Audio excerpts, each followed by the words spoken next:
अस्सलाम वालेकुम। आज हम देखेंगे डेवलपमेंट ऑफ मस्कुलर सिस्टम। अब ह्यूमन बॉडी में तीन तरह के मसल्स होते हैं, स्केलेटन मसल्स, कार्डियक मसल्स और स्मूथ मसल्स। अब जो इन तीनों मसल्स हैं ना, तीनों टाइप्स के मसल्स, इनकी डेवलपमेंट भी ना डिफरेंट ओरिजिन से होती है। जैसे स्केलेटन मसल्स की पहले बात करें तो वो होती है पैरेक्सियल मेसोडर्म से। स्मूथ मसल्स में को क्या होता है कि डिफरेंट ओरिजिन है। स्मूथ मसल्स में किसी एक लेयर से नहीं होते, किसी एक पार्ट से नहीं होते।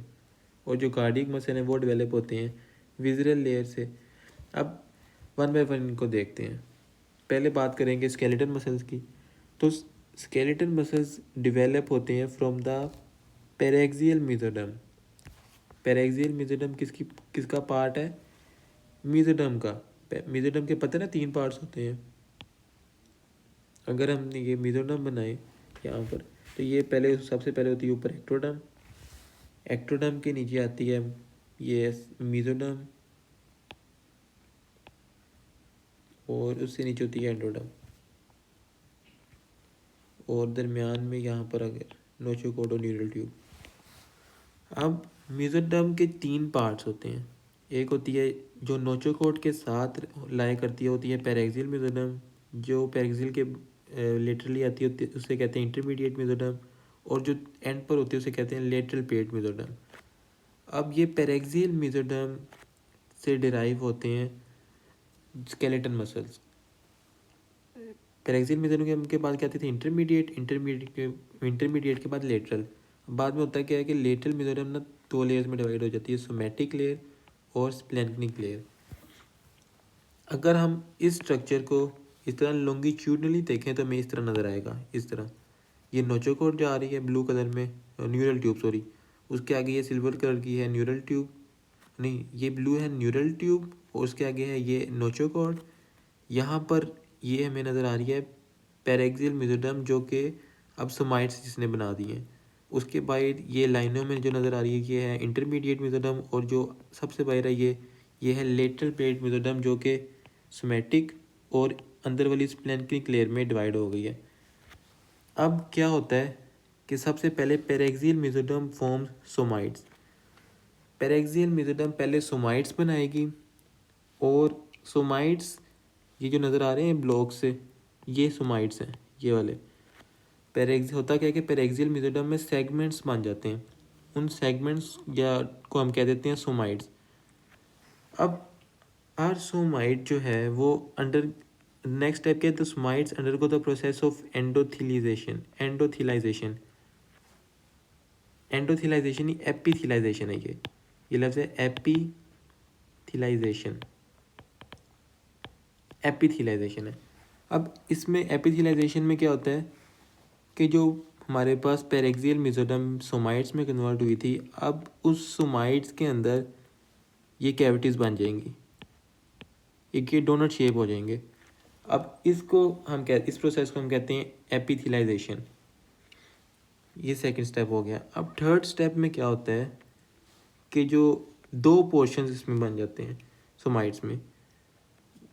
एक होता है वेंट्रोलेटरल पोर्शन, ये ब्लू कलर में जो नज़र आ रहा है ये है वेंट्रोलेटरल पोर्शन, और जो पीछे की तरफ होता है उसे कहते हैं डोर्सोमीडियल पोर्शन।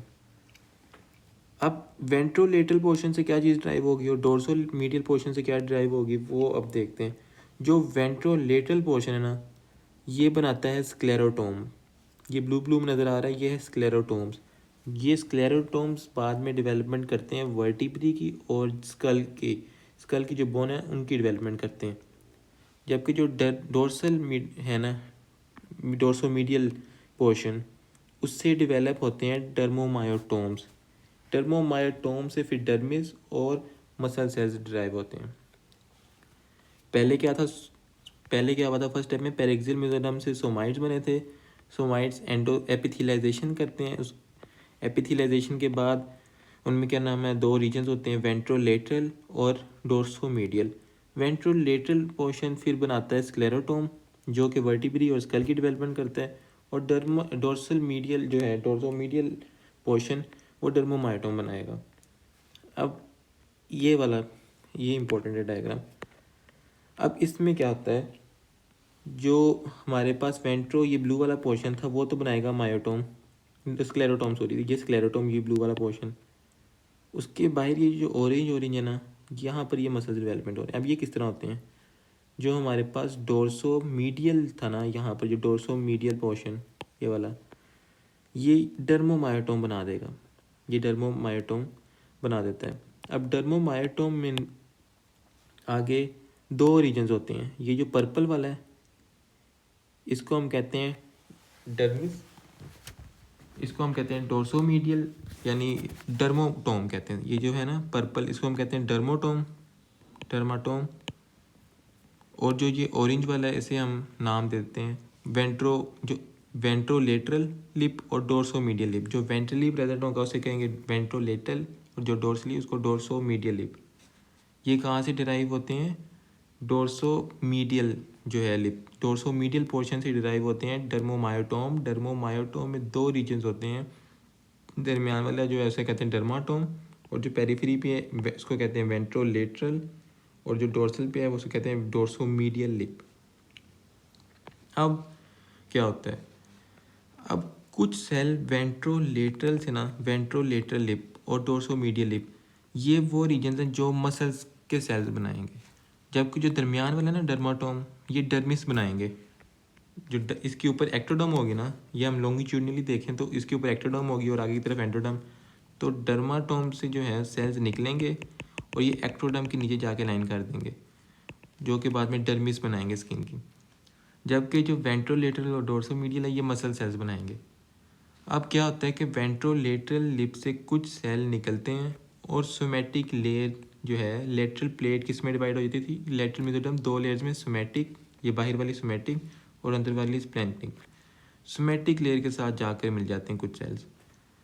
अब जो ये क्रॉस करके सोमैटिक लेयर के साथ मिलते हैं तो इस रीजन को हम कह देते हैं एब एक्सियल डोमेन। एब का मतलब ही होता है कि something away from its origin, तो हम कह देते हैं एब एक्सियल डोमेन, क्योंकि ये क्रॉस करके आए हैं अपनी यानी जहाँ पर ये प्रेजेंट थे उसको क्रॉस करके सोमैटिक लेयर के पास आए हैं, इसलिए हम कहते हैं एब एक्सियल डोमेन।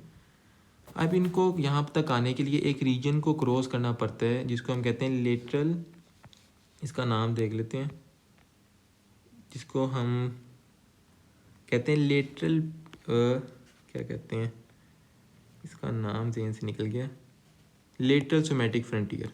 हाँ, लेटरल सोमैटिक फ्रंटियर, ये जो ग्रीन में नज़र आ रहा है पोर्शन ये वाला, ये है लेटरल सोमैटिक फ्रंटियर।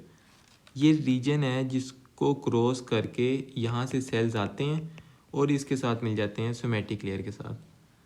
अब इस रीजन को हम कहते हैं लेटरल सोमैटिक फ्रंटियर। ये बात होगी एब एक्सियल डोमेन की। अब जो डोर्सोमीडियल से सेल निकलेंगे, डोर्सोमीडियल लिप और वेंट्रोलेटरल लिप से जो बाकी सेल्स निकलेंगे वो यहाँ पर आएंगे, इस न्यूरल ट्यूब के और नोचोकॉर्ड के सराउंडिंग में आ जाएंगे।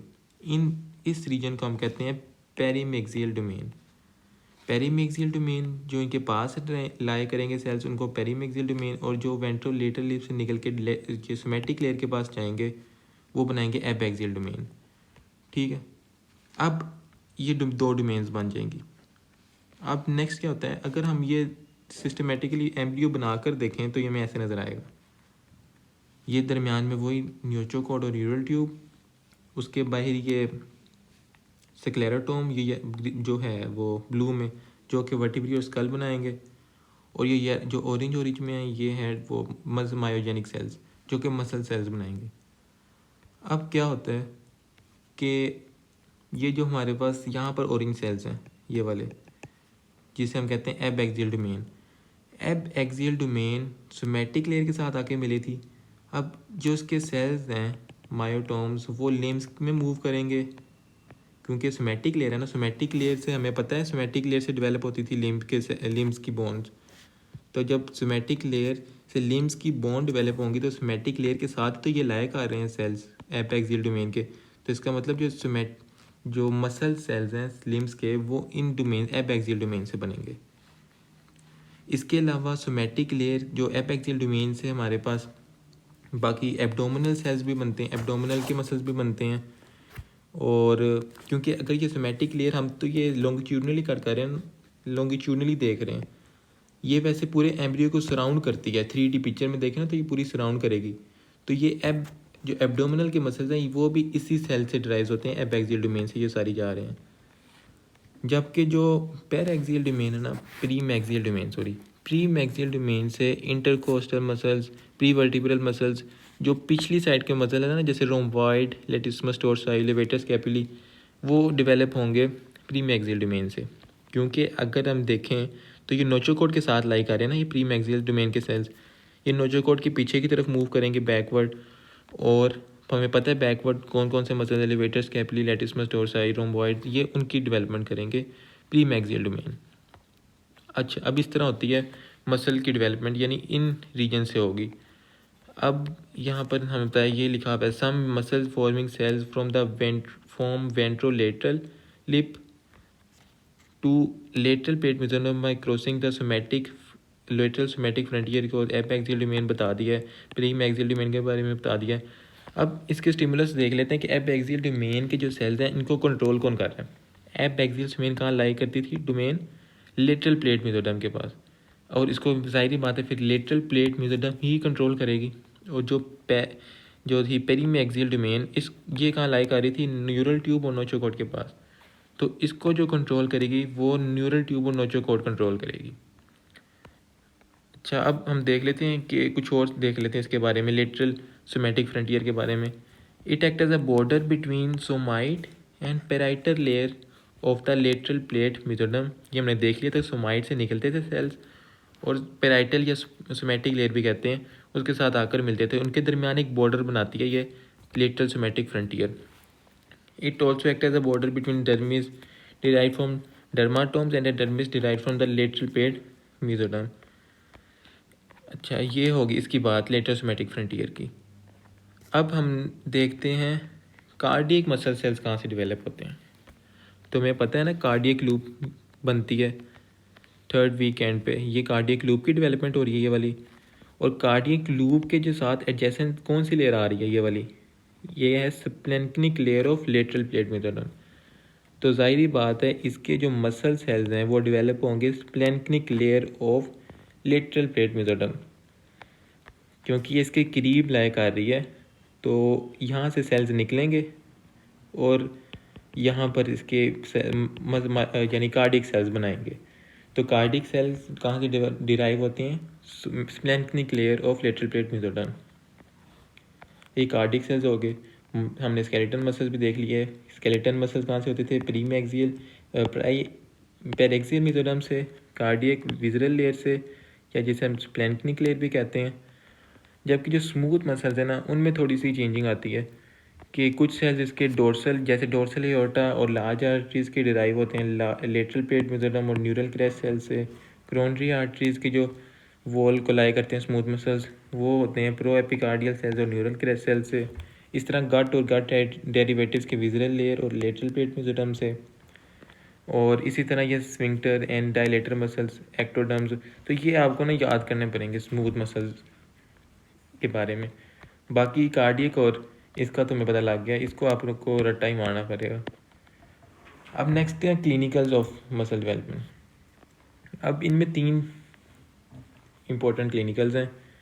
फर्स्ट है पोल एंड सीक्वेंस। अब पोल एंड सीक्वेंस में क्या होता है? हमारे पास there is an absence of pectoralis minor muscle present ही नहीं होता, और जो partial loss of pectoralis major, और पेक्टोरलिस मेजर भी पार्शली लॉस होता है, जिस तरह इसमें दिखाया गया है कि पेक्टोरलिस मेजर प्रेजेंट ही नहीं है, जिसकी वजह से निप्पल जो है ना वो डिस्प्लेस हो गया है अपनी नॉर्मल पोजीशन से। Nipple and areola are displaced और एब्सेंट। और इसमें डिजिट डिफेक्ट भी हमें कभी कभार नज़र आता है पोल एंड सीक्वेंस में।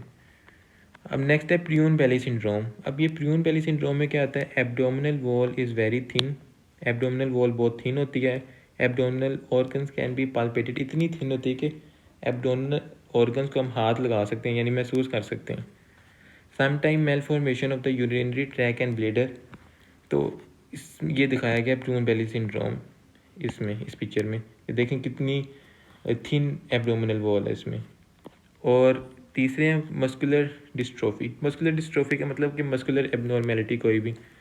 It is inherited muscular disorder disease, progressive muscle weakness, और वेस्टिंग डिस्ट्रोफी का मतलब भी वीकनेस और वेस्टिंग ऑफ मसल्स है। इसमें हमारे पास 2 तरह की इनहेरिटेड डिजीज़ आती हैं। एक है डचिन मस्कुलर डिस्ट्रॉफी और दूसरी है बेकर मस्कुलर डिस्ट्रॉफी। इनके बस नाम ही याद रखने हैं और ये याद रखना है कि ये दोनों एक्स लिंक्ड हैं और ये किस वजह से होती है, mutation in a gene for dystrophin. अब डिस्ट्रोफिन जीन क्या करता है, it is a protein that connects the cytoskeleton of the muscle fiber to extracellular matrix। ये वो प्रोटीन है जो स्केलेटन मसल्स, जो साइटोस्केलेटन है मसल फाइबर, उसको एक्स्ट्रा सेलुलर मैट्रिक्स के साथ कनेक्ट करती है। तो अगर जब ये नहीं होगी तो ज़ाहिर बात है जो साइटोस्केलेटन है वो कनेक्ट नहीं होंगे एक्स्ट्रा सेलुलर मैट्रिक्स के साथ, तो मसल डिस्ट्रोफी होगी। तो ये था सारा मसल डेवलपमेंट और उनके क्लिनिकल्स।